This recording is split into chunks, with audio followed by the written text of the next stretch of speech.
এই তো সবে মাত্রই তোমরা আল্লাহর রহমতে মুক্তি পেলে, আর আল্লাহর রহমতে সাগর পাশ হয়ে যখন তারা কেনানের অভিমুখে যাত্রা করলো, একটি সম্প্রদায়কে দেখলো যারা মূর্তি পূজা করছে, নিজের হাতে মূর্তি বানিয়ে ওই মূর্তির পূজা করছে। তারা বলল যে মুসা, আমাদেরও এমন একজন রব থাকলে ভালো হইতো, যে রবকে দেখে দেখে আমরা ইবাদত করতে পারতাম। তো মুসা আলাইহিস সালাম বললেন, তোমাদের রব তো এর চাইতে আরো কত উত্তম, কারণ এরা যার পূজা করছে নিজেরা বানিয়ে এটির পূজা করছে। এরা এদের কথার জবাব দিবে তো দূরের কথা, এদের কথাও এগুলা শুনে না। কি বলেন, মূর্তি কি মানুষের কথা শুনে? কথার জবাব দিবে কি? মূর্তি তো মানুষের কথা শুনে না, উপকার কিংবা অপকার করার ক্ষমতা রাখে না। তিনি বুঝালেন যে তোমরা কোন জাহালিপনায়, কোন জাহিলিপনায় তোমরা আবার নিমজ্জিত হয়ে গেলে। মুসা আলাইহিস সালাম যখন তার কওমের লোকদেরকে বুঝালেন, তখন তারা তাদের ভুল বুঝতে পারলো এবং তারা এই জন্য আল্লাহর কাছে ক্ষমা প্রার্থনা করলো। আল্লাহ তাআলা তাদেরকে মাফ করে দিলেন। সাগর পাস হওয়ার পরে, ফেরাউনের অত্যাচার নির্যাতন থেকে মুক্তি পাওয়ার পরে, তারা প্রথমেই যে কাজটি করেছিল, তারা মূর্তি পূজায় ফিরে যেতে চাচ্ছিল। মুসা আলাইহিস সালাম তাদেরকে বুঝিয়ে আবারও তাদেরকে আল্লাহর দ্বীনের পথে ফিরিয়ে আনলেন। অতঃপর আল্লাহ তাআলা মুসা আলাইহিস সালামকে জানিয়ে দিলেন, ওগো আমার নবী মুসা, আমি তোমার কাছে কিতাব পাঠাতে চাই, আমি তোমার কাছে কিতাব নাজিল করতে চাই।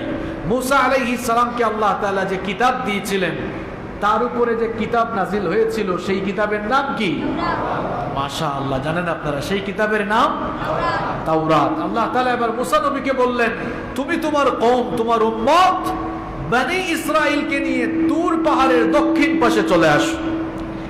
মুসা আলাইহিস সালামকে যখন আল্লাহ তাআলা এই আদেশ দিলেন, আল্লাহ তাআলা এই আদেশ দেওয়ার পর মুসা আলাইহিস সালাম তার কওম বনি ইসরাইলের দায়িত্ব তার আপন ভাই হারুন আলাইহিস সালামের কাছে সুপর্দ করে তিনি আগে ভাগেই তুর পাহাড়ে চলে গেলেন। গিয়ে তিনি সেখানে 40 দিন সিয়াম পালন করলেন এবং 40 দিন ইতিকাফ করলেন। এই ঘটনা কোরআনুল কারীমে রব্বুল আলামিন বর্ণনা করেছেন।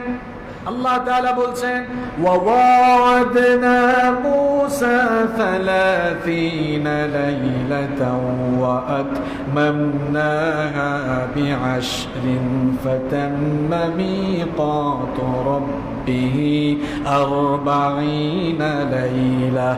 রব্বুল আলামিন বলছেন, আর আমি মূসাকে 30 রাতের ওয়াদা দিয়েছিলাম এবং আমি আরো 10 রাত বাড়িয়ে 40 রাত দ্বারা আমার ওয়াদা পূর্ণ করলাম। এভাবে আমি মূসাকে 40 রাতের ওয়াদা দিয়ে পরিপূর্ণ করলাম। সাইয়েদনা মূসা আলাইহিস সালামকে যখন রব্বুল আলামিন তুর পাহাড়ে ডেকে নিয়ে গিয়েছিলেন, মূসা আলাইহিস সালাম তখন বনি ইসরাইলের দায়িত্ব তার আপন ভাই হারুন আলাইহিস সালামের কাছে সুপর্দ করলেন। হারুন আলাইহিস সালামকে তিনি তখন বলেছিলেন, ওয়াকালা মূসা লিআখিহি হারুন আখলুফনি ফি কওমি ওয়া আসলিহ ওয়া লা তাত্তাবি' সাবিলাল মুফসিদিন।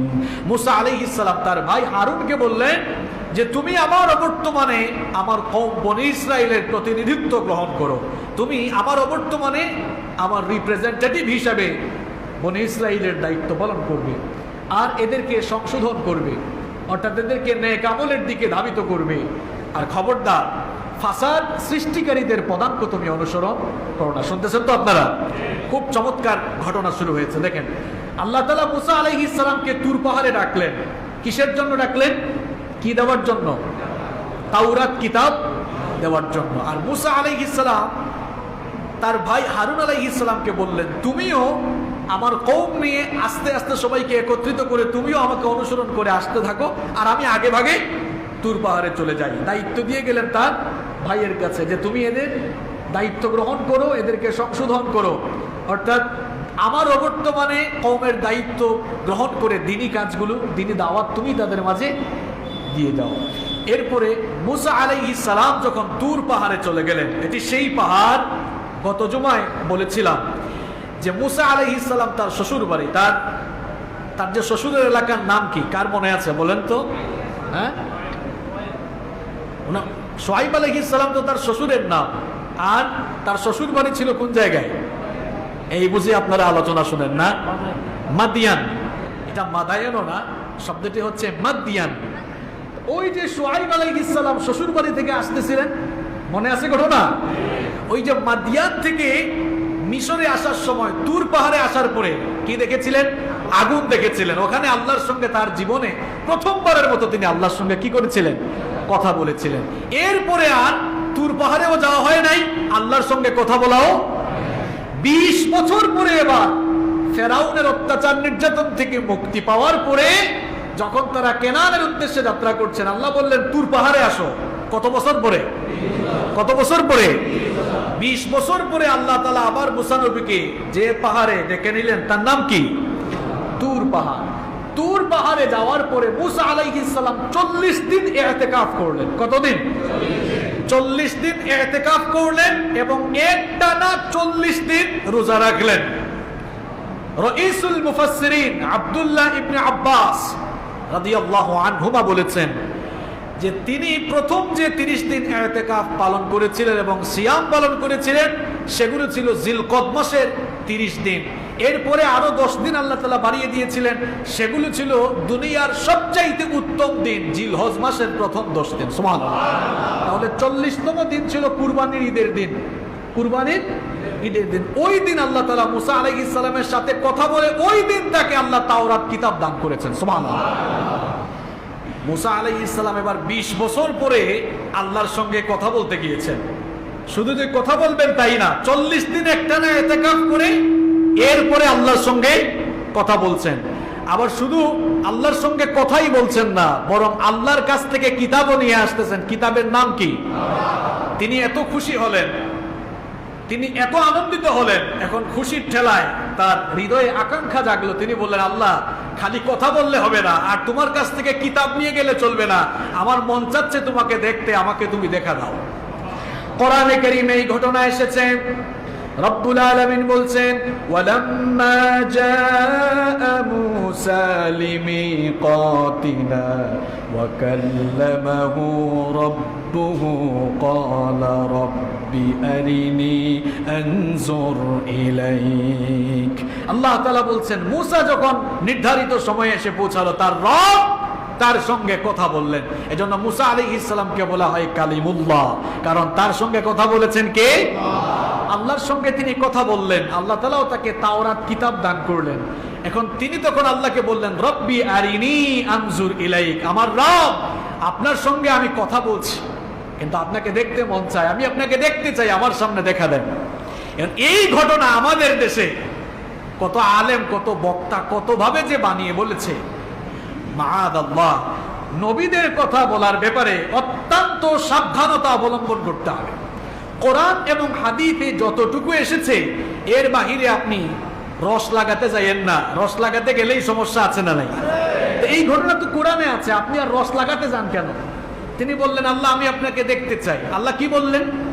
রব্বুল আলামিন জবাবে বললেন, قال لن تراني ولكن انظر إلى الجبل فإن استقر مكانه فسوف تراني।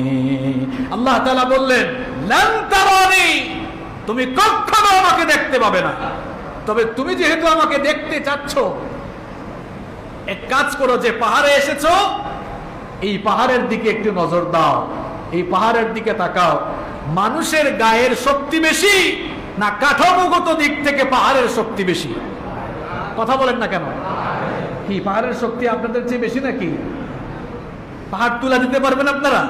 পাহাড় তো বিশাল। পাহাড় হচ্ছে মানুষের চাইতে অত্যন্ত স্থির এবং কাঠামোগত দিক থেকে অত্যন্ত শক্তিশালী। আল্লাহ তাআলা মূসা আলাইহিস সালামকে বললেন, লান তারানি, তুমি কখনো আমাকে দেখতে পাবে না, ওয়ালাকিন ইনজুর ইলাল জাবাল, বরং তুমি এই পাহাড়ের দিকে তাকাও।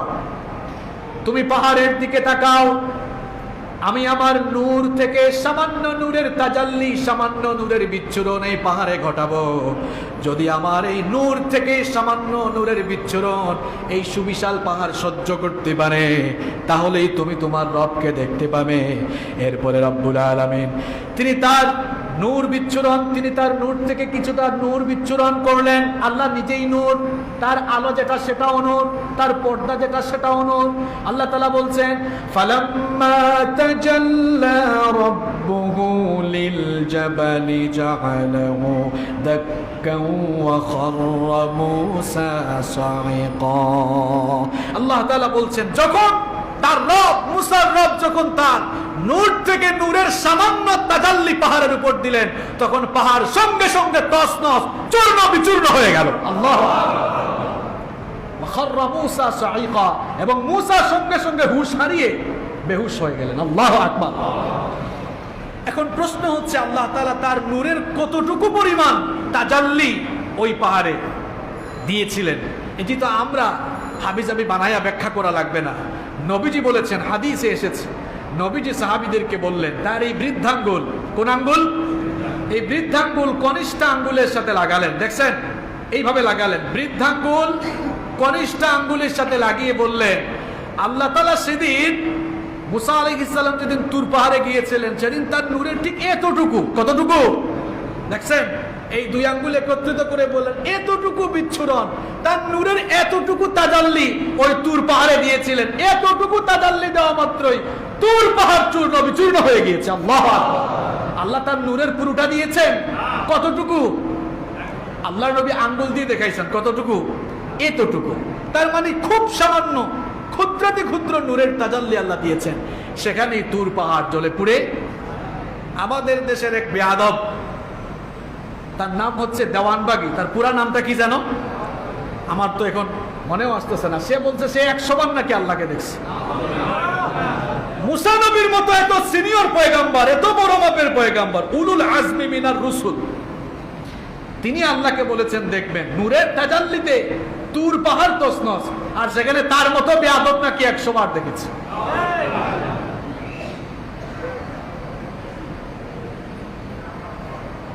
মুসা আলাইহিস সালাম এবার বেহুশ হয়ে গেলেন। হাদিসের মধ্যে এসেছে, আল্লাহর নবী বলেছেন, এই হাদিসটি মুসলিম শরীফের মধ্যে এসেছে, আল্লাহর নবী বলেছেন হিজাবুহু আন-নূর, আল্লাহ নূর, তার পর্দাটাও নূর। ওয়া ফি রিওয়ায়াতিন উখরা, অন্য রিওয়ায়াতে, অন্য বর্ণনায় এসেছে আন-নার, আল্লাহর নূরটা হচ্ছে আগুনের মতো। লাউ কাশাফাহু লাহারাকাত সুবহাতু ওয়াজহিহি মানতাহা ইলাইহি বাসারুহু মিন খালকি, আল্লাহ যদি তার নূরের পর্দা খুলে দেন, আল্লাহ যদি তার নূরের সমস্ত পর্দা খুলে দেন, তাহলে এই আলোয় গোটা সৃষ্টি জগৎ জ্বলে পুড়ে ছাই হয়ে যাবে।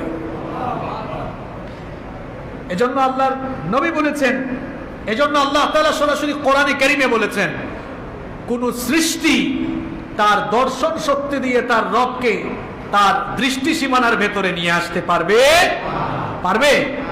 এই জন্য আল্লাহ তাআলা কোরআনুল কারীমের 6 নম্বর সূরা সূরাতুল আনআমের 103 নম্বর আয়াতে বলেছেন লা তুদরিকুল আবসার ওয়া হুয়া ইউদরিকুল আবসার ওয়া হুয়াল লাতীফুল খাবীর। আল্লাহ তাআলা বলছেন দৃষ্টিসমূহ তাকে তাদের দৃষ্টির সীমানার ভেতরে নিয়ে আসতে পারে না। এর ব্যাখ্যায় তাফসীরের কিতাবগুলোতে এসেছে দুনিয়ার যত সৃষ্টি রয়েছে, মানুষ, জিন, ফেরেশতা, পশু পাখি, জন্তু জানোয়ার, সবাই মিলে তারা সকলের দৃষ্টির ভেতরে আল্লাহ পাককে নিয়ে আসতে সক্ষম হবে না। কিন্তু আল্লাহ তাআলা তার দৃষ্টি দিয়ে তার সমস্ত সৃষ্টিকে পর্যবেক্ষণ করতে পারেন কিনা? আল্লাহ এই কথাই বলছেন, এই দুর্বল মানুষ তার চর্মচক্ষু দিয়ে স্রষ্টাকে তার দৃষ্টি সীমানার ভেতরে নিয়ে আসতে পারবে না। আবার হাদিসের মধ্যে এসেছে, নবীজি বলেছেন ইন্নাকুম লান তারাউ রাব্বুকুম হাত্তা তামুতু, তোমরা মৃত্যুর পূর্বে তোমাদের রবকে কখনো দেখতে পাবে না। তবে হ্যাঁ, আল্লাহ পাককে দেখা যাবে, সেটা কিয়ামতের দিন কেবলমাত্র জান্নাতি লোকেরাই সরাসরি নিজের চোখে মন ভরে আল্লাহকে দেখতে পারবে। সুবহানাল্লাহ। এই কথা কোরআনে কারীমে রব্বুল আলামিন বলেছেন, কোরআনে কারীমের 10 নম্বর সূরা সূরা ইউনূসের 26 নম্বর আয়াত, আল্লাহ তাআলা বলছেন লিল্লাযীনা আহসানুল হুসনা ওয়া জিয়াদা। আল্লাহ তাআলা বলছেন দুনিয়ায় যারা ভালো কাজ করবে, দুনিয়ায় যারা ভালো কাজ করবে, নেক আমল করবে, তাদের জন্য ভালো পরিণাম, অর্থাৎ তাদের জন্য আল্লাহর জান্নাত রয়েছে এবং তাদের জন্য আরো বেশি কিছু রয়েছে। এই বেশি কিছু এটা আবার কি? এর ব্যাখ্যায় মুফাসসিরিনে কেরাম বলেছেন এবং অসংখ্য হাদিস এসেছে এই ব্যাপারে। কিয়ামতের দিন আল্লাহ তাআলা জান্নাতীদেরকে জান্নাতে ঢুকানোর পরে রব্বুল আলামিন জান্নাতীদেরকে বলবেন, ও আমার জান্নাতি বান্দারা, জান্নাতে আমি তোমাদেরকে যত নেয়ামত দিয়েছি, এই নেয়ামত সমূহ দেওয়ার পরেও আমার কাছে কিন্তু আরো দেওয়ার মতো বাকি আছে, অর্থাৎ তোমাদেরকে দেওয়ার মতো এর চাইতেও আরো উৎকৃষ্ট জিনিস আমার কাছে আছে। বান্দারা তখন অবাক হয়ে যাবে, জান্নাতি বান্দারা তখন বলবে, ওগো আল্লাহ, কিয়ামতের দিন হাসরের মাঠে তুমি আমাদেরকে সম্মান দিয়েছো, তুমি আমাদেরকে মর্যাদা দিয়েছো, হাসরের মাঠে তুমি আমাদের চেহারাকে আলোকোজ্জ্বল বানিয়েছো, এরপরে জান্নাতের ভেতরে এত এত নেয়ামত দিয়েছো, আমরা দুনিয়ায় যেই জান্নাতের নেয়ামতের কথা শুনেছিলাম তার চাইতে বেশি নেয়ামত জান্নাতে পেয়েছি। এই জান্নাতে আমরা আরামায়েশের জন্য বালাখানা পেয়েছি, জান্নাতে আমরা ভালো ভালো খাবার দাবার পেয়েছি, দুনিয়ায় যা খেয়েছি, যা খাই নাই, এর চাইতে আরো বহু উন্নত মানের খাবার দাবার জান্নাতের ভেতরে আছে না নাই? এত খাবার দাবার, এত বিশাল বিশাল জান্নাত, সর্বনিম্ন মর্যাদার জান্নাতি যিনি হবেন তার জন্য 10টা পৃথিবীর মতো বিশাল বিশাল জান্নাত থাকবে। জান্নাতীরা বলবে, এত বিশাল বিশাল জান্নাত পেয়েছি, জান্নাতে এসে আমরা হুর পেয়েছি, জান্নাতে এসে আমরা এত নেয়ামত পেয়েছি, এত কিছু পাওয়ার পরেও আর কি কিছু বাকি থাকতে পারে নাকি? রব্বুল আলামিন বলবেন, যা কিছু পেয়েছো তার চাইতে সেরা জিনিসটাই এখনো বাকি আছে। রব্বুল আলামিন তখন বলবেন, যেই রবকে না দেখে সেই রবের উপরে তোমরা ঈমান এনেছো, যেই রবকে না দেখে সেই রবের বরত্ব ঘোষণা করে যখন আযান দেওয়া হতো সেই রবের জন্য গিয়ে 5 ওয়াক্ত নামাজ পড়েছো, যেই রবকে না দেখে তার উপরে ঈমান এনে তার ভয়ে রমজান মাসেরও তোমরা রোজা রেখেছো, যেই রবকে না দেখে তাকে ভয় করে যাকাত দিয়েছো, হজ করেছো, যেই রবকে না দেখে ওই ঈমান এনে সেই রবের পথে জীবন যাপন করেছো, সেই রবের দিন কায়েমের জন্য আমরণ সংগ্রাম করেছো, জেলখানায় গিয়েছো, হামলা মামলার শিকার হয়েছো, এমনকি ফাঁসির রশি গলায় দিয়েছো, তুমি তোমার যেই রবের জন্য গোটা জীবনে তো কষ্ট করেছো, শুধুমাত্র সেই রবের দেওয়া জান্নাত নয়, সেই রব আজ তোমাদের সামনে চলে আসবেন এবং তোমরা নিজের চোখ দিয়ে মন ভরে তোমাদের রবকে আজ দেখতে পাবে। কোরআনে কারীমে রব্বুল আলামিন বলেছেন, ওয়াজুহু ইয়াওমাইযিন নাযিরাতুন ইলা রাব্বিহা নাযিরা, সেদিন কতক চেহারা আলোকোজ্জ্বল হয়ে যাবে আর তারা তাদের রবের দিকে তাকিয়ে থাকবে। বিশ্বনবী সাল্লাল্লাহু আলাইহি ওয়াসাল্লামকে একদিন সাহাবীরা প্রশ্ন করলেন, হাদিস শরীফের মধ্যে এসেছে, সাহাবায়ে কেরাম জানতে চাইলেন, ইয়া রাসূলুল্লাহ, পড়েন সাল্লাল্লাহু আলাইহি ওয়াসাল্লাম। সাহাবায়ে কেরাম বললেন, হে আল্লাহর রাসূল, হাল নারা রাব্বুনা ইয়াউমাল কিয়ামা, কিয়ামতের দিন আমরা কি আমাদের রবকে নিজের চোখে দেখতে পারবো নাকি? আল্লাহর নবী তখন সাহাবীদেরকে প্রশ্ন করলেন, হাল তুদাররুনা ফি রুয়াতিল কমারি লাইলাতাল বদর, পূর্ণিমার রাতে আকাশে চাঁদ দেখতে তোমাদেরকে কোনো কষ্ট হয় নাকি? সাহাবায়ে কেরাম বললেন, পূর্ণিমার রাতে আকাশের চাঁদ দেখতে কোনো মানুষেরই তো কষ্ট হয় না। আল্লাহর নবী আবারও প্রশ্ন করলেন, হাল তুদাররুনা ফিশ শামসি লাইসা দুনাহা সাহাব, মেঘমুক্ত পরিষ্কার স্বচ্ছ আকাশে দিনের বেলা সূর্য দেখতে তোমাদেরকে কোনো কষ্ট হয় নাকি? সাহাবায়ে কেরাম বললেন, মেঘমুক্ত পরিষ্কার আকাশে সূর্য দেখতে তো কারোরই কষ্ট হয় না। আল্লাহর নবী তখন বললেন, ফা ইন্নাকুম তারাউনাহু কাযালিক, আল্লাহর নবী বললেন, পূর্ণিমার রাতে আকাশের চাঁদ দেখতে মানুষের যেমন কোনো কষ্ট হয় না, মেঘমুক্ত স্বচ্ছ পরিষ্কার আকাশে সূর্য দেখতে যেমন মানুষের কোনো কষ্ট হয় না, তেমনি কিয়ামতের দিন তোমরা জান্নাতে গেলে তোমাদের রবকে দেখতেও তোমাদের কোনো কষ্ট হবে না, অর্থাৎ নিজের চোখে তোমাদের রবকে মন ভরে তোমরা দেখতে পারবে। আল্লাহ যেন আমাদেরকে সেই লোকদের কাতারে শামিল করেন, বলেন আমিন। আল্লাহকে দেখতে চান কি চান না? সেটা দেখা যাবে কোথায় গেলে। কিন্তু দুনিয়াতে আল্লাহর কোন বান্দা আল্লাহ তাআলাকে দেখতে পারবে না। এটি হচ্ছে আহলুস সুন্নাহ ওয়াল জামাআহ এর অভিমত। তো মূসা আলাইহিস সালাম তিনি বললেন, আল্লাহ আমি তোমাকে দেখতে চাই। কথা বলতে বলতে বলেন, আল্লাহ আমি তোমাকে কি করতে চাই? দেখতে চাই। আল্লাহ বললেন আমাকে দেখবা পরে, আগে দেখো আমার নূরের তাজাল্লি। আর নবীজি বলেছেন কতটুকু? এই যে 2 আঙ্গুল, এই বৃদ্ধাঙ্গুল কনিষ্ঠ আঙ্গুলের সাথে মিলিয়ে আল্লাহ নবী বলে এতটুকু তাজাল্লি দিতেই তুর পাহাড় কি হয়ে গেল? চূর্ণ বিচূর্ণ হয়ে গেল। মুসা আলাইহিস সালাম সংজ্ঞা হারিয়ে ফেললেন, হুঁশ হারিয়ে ফেললেন।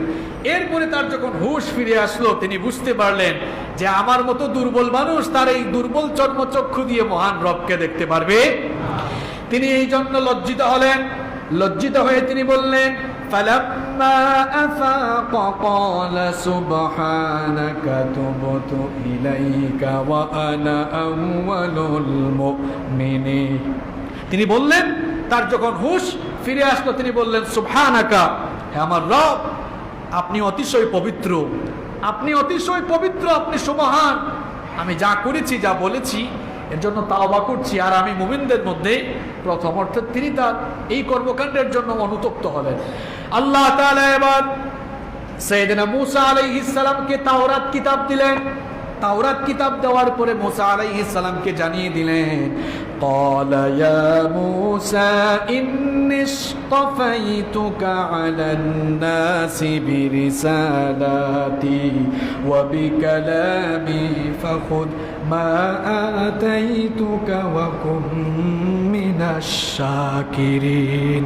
আল্লাহ তাআলা বললেন, হে আমার নবী মূসা, আমি আমার রিসালাত এবং আমার বাক্যালাপ দ্বারা তোমাকে মানুষের উপরে নির্বাচন করেছি, সুতরাং আমি যে কিতাব দিয়েছি এটা গ্রহণ করো আর শুকরগুজারকারী বান্দাদের মধ্যে শামিল হয়ে যাও। এরপরে রব্বুল আলামিন বললেন ওয়া কাতাবনা লাহু ফিল আলওয়াহি মিন কুল্লি শাইইন মাউইযাতাও ওয়া তাফসীলান লিকুল্লি শাইইন ফাখুযহা বিকুওয়াতিন ওয়া'মুর কওমাকা ইয়াখুযু বিআহসানিহা। আল্লাহ তাআলা বললেন আমি তার জন্য তাওরাত কিতাব লিখে দিলাম, ফলকের মধ্যে তাওরাত কিতাব লিখে দিলাম, যার মধ্যে উপদেশ এবং বিস্তারিত ব্যাখ্যা সন্নিবেশিত ছিল। এরপরে আমি তাকে বললাম এটি তুমি শক্তভাবে আঁকড়ে ধরো এবং এর মাধ্যমে তোমার কওমকে তুমি নসিহত করো। এই আয়াতের ব্যাখ্যায় মুফাসসিরিনে কেরাম বলেছেন যে মূসা আলাইহিস সালাম, এই আয়াত থেকে প্রতীয়মান হয় মূসা আলাইহিস সালামকে আল্লাহ তাআলা নিজের হাতে তাওরাত লিখে সেই কিতাব দিয়েছিলেন। সুবহানাল্লাহ। তাওরাত এটি কার লেখা ছিল? কথা বুঝতেছেন আমার? আল্লাহ তাআলা নিজে, আল্লাহ তাআলা তার নিজের কুদরতি হাতে তাওরাত কিতাব লিখে মূসা আলাইহিস সালামকে দান করলেন। মূসা আলাইহিস সালামের 2টি বিশেষ শ্রেষ্ঠত্ব ছিল। 1 নাম্বার, তিনি সরাসরি কথা বলেছেন কার সাথে? আর 2 নাম্বার, আল্লাহ তাআলা নিজে তাওরাত কিতাব লিখে মূসা আলাইহিস সালামকে দিয়েছিলেন। তার মানে আবার আমাদের নবীর চাইতে কিন্তু মূসা আলাইহিস সালামের মর্যাদা বেশি। কারণ যেখানে অন্যান্য নবীদেরকে কিতাব দেওয়ার জন্য ডেকে নেওয়া হতো, আমার নবীকে আল্লাহ কিতাব দেওয়ার জন্য ডেকে নেন নাই, বরং নবীজি ঘোড়ার উপরে আছেন, জিবরিল চলে এসেছেন ওহী নিয়ে। নবীজি ঘুমের মধ্যে আসেন, সেখানেও জিবরিল ওহী নিয়ে চলে এসেছেন। নবীজি জিহাদের ময়দানে কোরআন চলে এসেছে। নবীজি মক্কায় কোরআনের সূরা বা আয়াতগুলো মাক্কি, নবীজি মদিনায় কোরআনের আয়াত বা সূরাগুলো মাদানী। সুবহানাল্লাহ। নবী যাওয়া লাগে নাই, বরং আল্লাহ ফেরেশতাকে নবীর কাছে পাঠিয়েছেন। সুবহানাল্লাহ। তো মূসা আলাইহিস সালামকে আল্লাহ তাআলা তাওরাত কিতাব দান করলেন। একবার আদম আলাইহিস সালাম এবং মূসা আলাইহিস সালামের মধ্যে ঝগড়া হলো, বাদানুবাদ হলো, তর্ক বিতর্ক হলো। এই হাদিসটি বুখারী শরীফেও এসেছে, মুসলিম শরীফেও এসেছে। عن أبي هريرة رضي الله عنه عن النبي صلى الله عليه وسلم قال احتج آدم وموسى। আবু হুরায়রা রাদিয়াল্লাহু আনহু এই হাদিসটি বর্ণনা করেছেন। নবী করিম সাল্লাল্লাহু আলাইহি ওয়াসাল্লাম থেকে তিনি হাদিস বর্ণনা করছেন যে নবীজি বলেছেন একবার আদম আলাইহিস সালাম এবং মূসা আলাইহিস সালাম বাদানুবাদে লিপ্ত হয়ে গেলেন। ফাকাল লাহু মূসা, মূসা আলাইহিস সালাম আদম আলাইহিস সালামকে বললেন ইয়া আদম, হে আদম, আনতা আবুনা খায়্যাবতানা ওয়া আখরাজতানা মিনাল জান্নাহ। হে আদম, আপনি আমাদের সবার বাবা, কিন্তু আপনি আমাদের আশা ভরসা শেষ করে দিলেন। দেখেন কেমন কথা বলতেছেন। মূসা আলাইহিস সালাম আদম আলাইহিস সালামকে বলতেছেন যে খায়্যাবতানা, আপনি আমাদের আশা ভরসা শেষ করে দিলেন। ওয়া আখরাজতানা মিনাল জান্নাহ, আপনি আমাদেরকে নিয়ে জান্নাত থেকে চলে আসলেন। এবং আমাদের আশা ভরসা শেষ করে দিলেন। আপনি যদি শয়তানের ধোঁকায় পড়ে জান্নাত থেকে বের হয়ে না আসতেন, তাহলে হয়তোবা আমরা এখন জান্নাতে থাকতাম, অথবা আমরা আসার পরে শয়তান আমাদেরকে আর ধোঁকা দিতে পারতো। বাদানুবাদ চলছে। আদম আলাইহিস সালাম বললেন, ইয়া মূসা, হে মূসা শোনো, ইয়া মূসা ইসতাফাকাল্লাহু বিকালামি, তুমি আমাকে নিয়ে কেন খামাখা চিন্তা করছো? নিজের কথা কেন ভুলে গিয়েছো? তুমি কি জানো আল্লাহ তাআলা তো কথা বলার জন্য মানুষের মধ্যে তিনি তোমাকে নির্বাচিত করেছেন। সুবহানাল্লাহ। আল্লাহ তাআলা তোমাকে কালিমুল্লাহ উপাধিতে ভূষিত করেছেন। শুধু তাই নয়, ওয়া খাত্তা লাকা বিয়াদি, এবং আল্লাহ তাআলা নিজে তোমার জন্য কিতাব লিখে পাঠিয়েছেন। সুবহানাল্লাহ।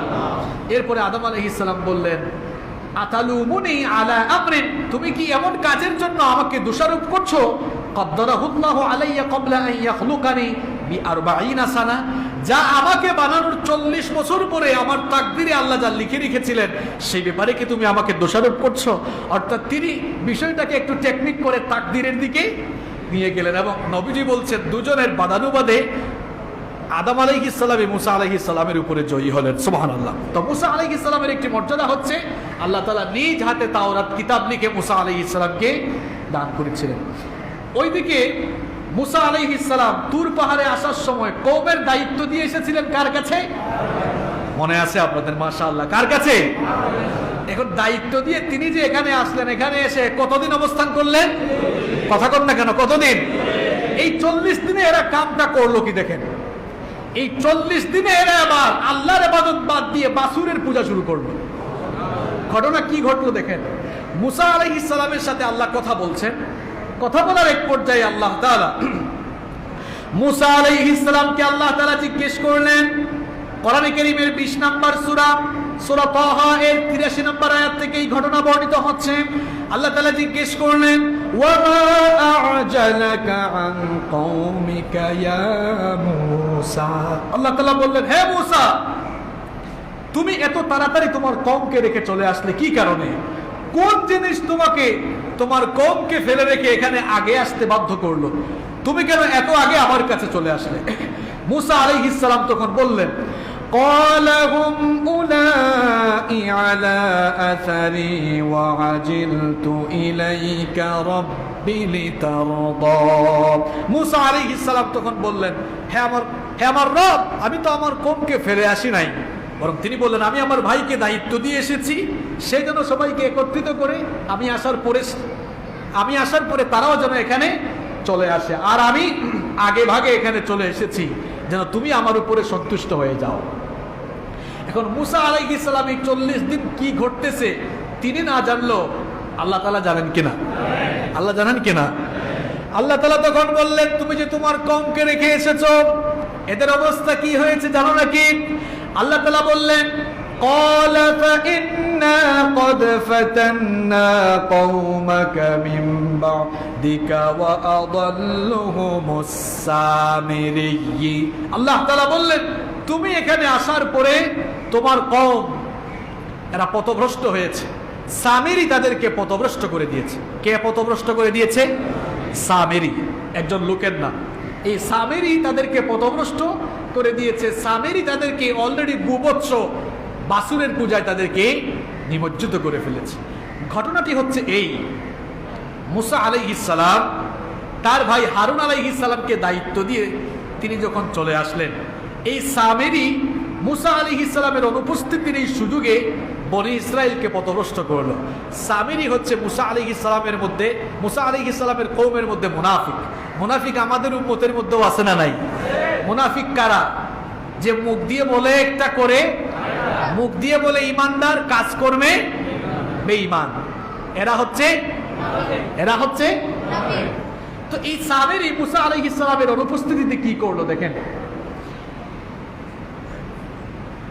মুসা আলাইহিস সালামকে যখন আল্লাহ তাআলা আদেশ দিয়েছিলেন, ফেরাউনের অত্যাচার নির্যাতন যখন মাত্রা ছাড়িয়ে গিয়েছিল, আল্লাহ তাআলা মুসা আলাইহিস সালামকে আদেশ দিয়েছিলেন যে রাতের বেলা তুমি তোমার উম্মত বনি ইসরাইলকে নিয়ে মিশর ছেড়ে চলে যাও। গত জুমায় আপনাদেরকে বলেছিলাম না? তো বনি ইসরাইলের লোকেরা মুসা আলাইহিস সালামের সাথে মিশর ছেড়ে চলে যাচ্ছিল। মিশর ছেড়ে চলে যাওয়ার সময় তারা মুসা আলাইহিস সালামের অগোচরে মুসা আলাইহিস সালামকে না বলে তারা একটা কাজ করে ফেলেছে।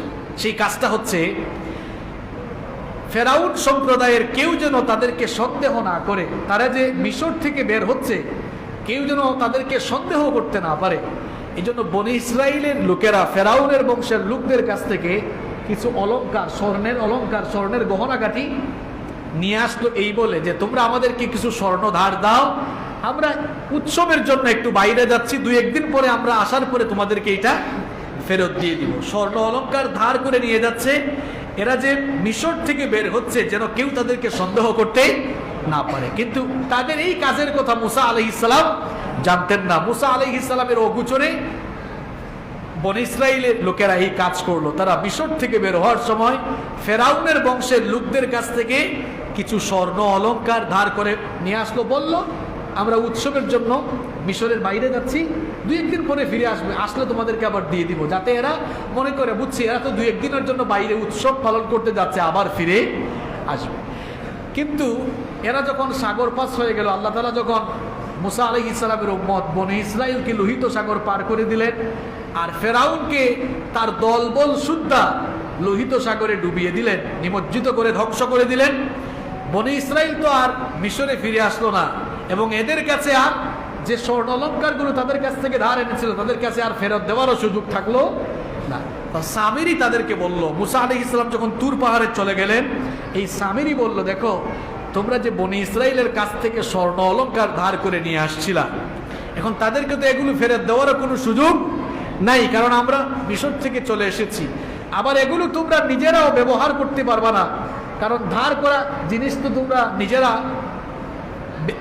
এখন ধার করে নিয়ে আসা জিনিসগুলো তোমরা যদি ব্যবহার করো এটা তোমাদের জন্য জায়েজও হবে না। তো সামিরি বলল, তাহলে তোমরা এক কাজ করো, তোমরা যেন গুনাহের ভাগীদার না হও, একটা গর্ত খুঁড়ে, গর্ত খনন করে সেই গর্তের মধ্যে সেই স্বর্ণ অলংকারগুলো নিক্ষেপ করো। এখন মুসা আলাইহিস সালামের ভাই হারুন আলাইহিস সালামের কানেও এই কথা বলো।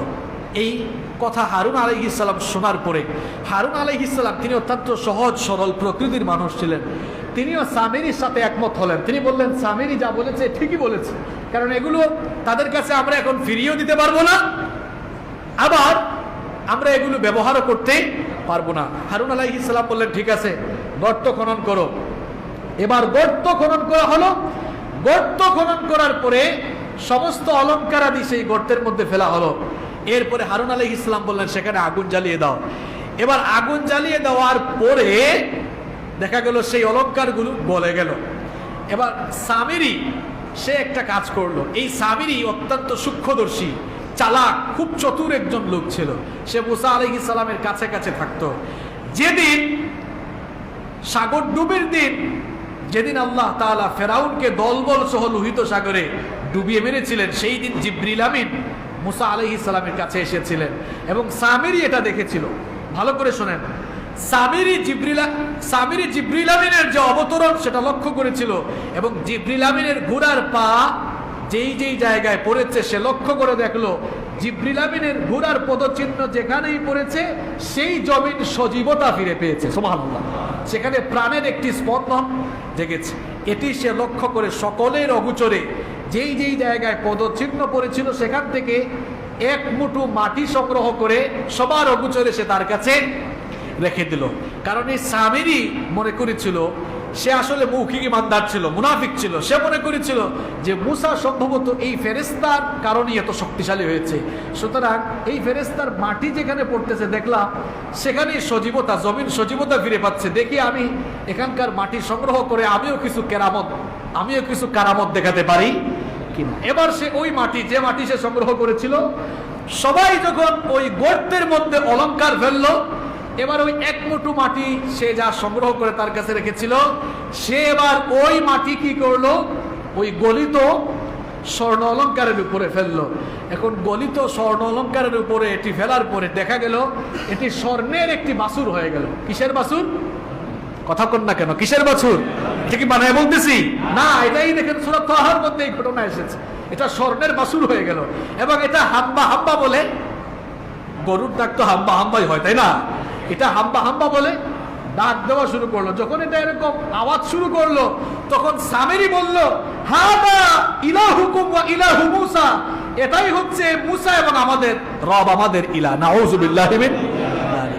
এখন সামিরীর মতো কিছু কাট্টা মুনাফিক যারা ছিল তারাও বলল সম্ভবত এটাই আমাদের রব। মুসা মনে হয় বিভ্রান্ত হয়ে গেছে, এতদিন ভালো ছিল, এখন বিভ্রান্ত হয়ে মনে হয় মাথার স্ক্রু ঢিলা হয়ে গেছে, মুসা আমাদেরকে ছেড়ে চলে গেছে, হয়তো আসতে পারে, নাও আসতে পারে। সুতরাং মুসা আসার আগ পর্যন্ত যেহেতু আমরা আমাদের রব পেয়ে গেছি, আমরা চলো এটারই উপাসনা শুরু করে দিই। এখন হারুন আলাইহিস সালাম এটা দেখে উম্মতের লোকদেরকে বললেন, ওয়ালাকাদ ক্বালা লাহুম হারুন মিন ক্বাবলু ইয়া কওমি ইন্নামা ফুতিনতুম বি। হারুন আলাইহিস সালাম বললেন, হে আমার কওমের লোকেরা, তোমাদেরকে তো এর দ্বারা একটি বিরাট পরীক্ষায় ফেলা হয়েছে, তোমাদেরকে এই ঘটনা দ্বারা একটি বিরাট পরীক্ষায় ফেলা হয়েছে। ওয়া ইন্না রাব্বাকুমুর রহমান, তোমাদের রব তো রহমান, তোমাদের রব তো বড় দয়ালু। ফাত্তাবিউনি, আমার অনুসরণ করো। ওয়া আতিউ আমরি, এবং আমি যা বলছি আমার আদেশ তোমরা মেনে চলো, আমার আনুগত্য করো।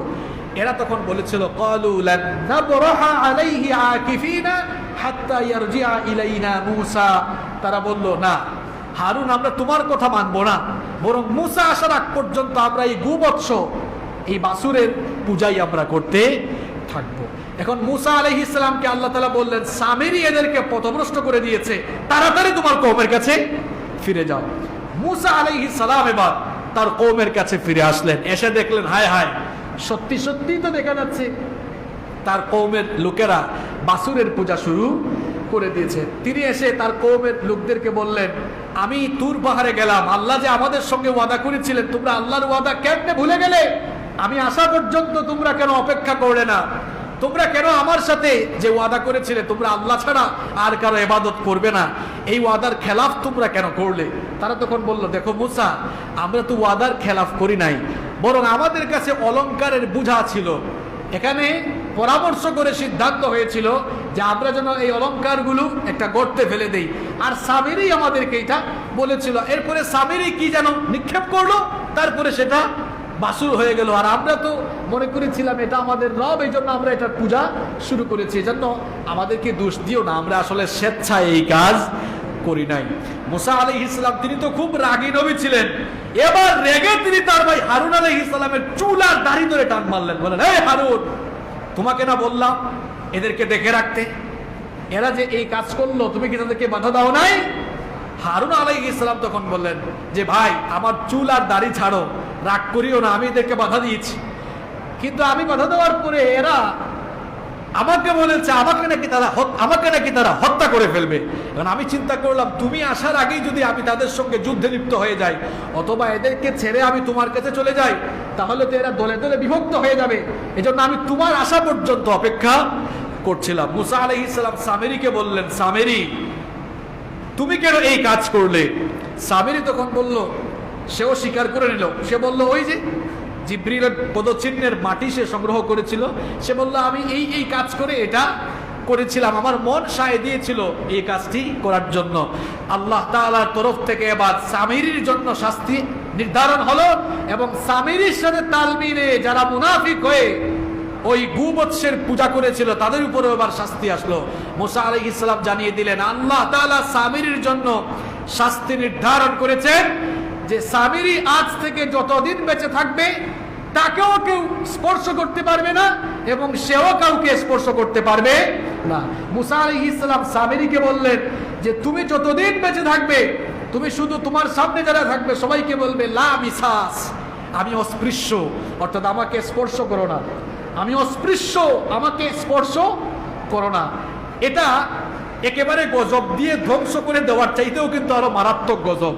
অর্থাৎ যতদিন সে বেঁচে ছিল আল্লাহর গজব ছিল যে তাকে কেউ ছুঁইতে পারতো না, সেও কাউকে ছুঁইতে পারতো না, যে তাকে ছুঁইতো অথবা সে কাউকে ছুঁলে সঙ্গে সঙ্গে দুজনেই জ্বরে আক্রান্ত হয়ে যেত।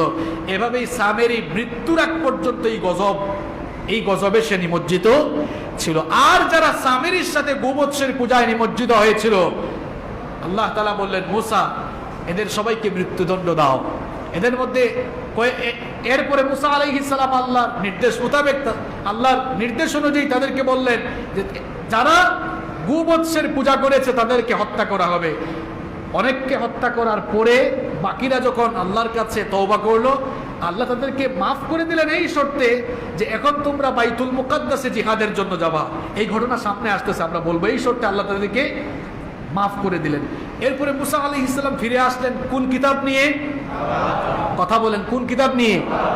মুসা আলাইহিস সালাম বললেন, দেখো আল্লাহ তাআলা তো আমাকে তাওরাত কিতাব দিয়েছেন, এখন এই তাওরাত কিতাবের উপরে তোমরা ঈমান আনো।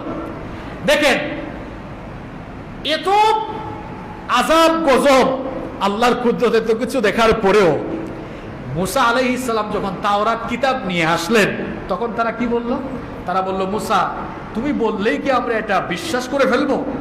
এমনও তো হতে পারে এই 40 দিন তুমি কইছিলে আমরাও জানি না, এমনও হতে পারে 40 দিন তুমি বসে বসে নিজে নিজে এটা লেখে এখন এনে বলতেছো এটা আল্লাহর কিতাব, আমরা এটা বিশ্বাস করি না। তবে হ্যাঁ, আল্লাহ যদি নিজে আমাদেরকে জানিয়ে দেন এটা তার কিতাব, তাহলে আমরা বিশ্বাস করবো। আর তুমি যে দাবি করতেছো তুর পাহাড়ে আল্লাহ তোমার সঙ্গে কথা বলেছেন, কই আমরা তো শুনি নাই।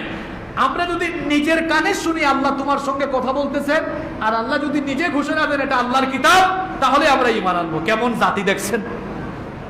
আর মুসা আলাইহিস সালাম তিনি এবার আল্লাহর কাছে বললেন যে আল্লাহ আমি এখন কি করব? আল্লাহ তাআলা জানিয়ে দিলেন যে তুমি এদেরকে বলো ঠিক আছে তোমরা আমার সাথে তুর পাহাড়ে চলো, তুর পাহাড়ে গেলে আমি যে আল্লাহর সঙ্গে কথা বলছি সেটা তোমরা নিজের কানে শুনতে পাবা। এবার বনি ইসরাইলের লোকেরা কি করলো?